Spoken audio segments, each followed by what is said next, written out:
कल्याण पश्चिम परिसरात नातेसंबंधांना हादरवून टाकणारी एक धक्कादायक घटना समोर आली आहे। येथे एका पित्याने आपल्या विवाहित मुलीची हत्या केल्याचा गंभीर आरोप करण्यात आला आहे। या घटनेनंतर संपूर्ण परिसरात खळबळ उडाली असून स्थानिक नागरिकांमध्ये भीती आणि संतापाचे वातावरण निर्माण झाले आहे। मृत महिलेची ओळख गायत्री शिंदे अशी झाली आहे।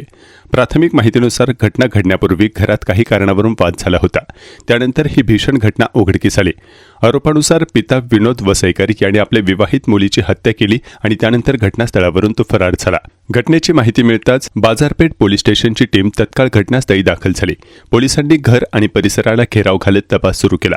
मृतदेह ताब्यात घेऊन शवविच्छेदनासाठी पाठवण्यात आला असून मृत्यूचे नेमके कारण शोधण्याचे काम सुरू आहे। पोलीस अधिकाऱ्यांच्या माहितीनुसार आरोपीला अटक करण्यासाठी विविध पथके तयार करण्यात आली आहे। संभाव्य ठिकाणी छापेमारी केली जात असून आरोपीचा शोध वेगाने सुरू आहे। तसेच पोलिसांकडून परिसरातील नागरिक, नातेवाईक आणि परिचितांची चौकशी केली जात आहे। घरातील आणि परिसरातील सीसीटीव्ही कॅमेऱ्यांचे फुटेजही तपासले जात आहे। स्थानिक नागरिकांचे म्हणणे आहे की या घटनेनंतर परिसरात भीती आणि तणावाचे वातावरण निर्माण झाले आहे। एका पित्यावर स्वतःच्या मुलीच्या हत्येचा आरोप होऊ शकतो, यावर अनेकांचा विश्वास बसत नाही। या घटनेबाबत परिसरात विविध चर्चांना उधाण आले आहे। दरम्यान पोलीस सर्व बाजूंनी तपास करत आहेत। हत्येमागे कौटुंबिक वाद, घरगुती तणाव किंवा इतर कोणते कारण आहे का याचाही तपास केला जात आहे।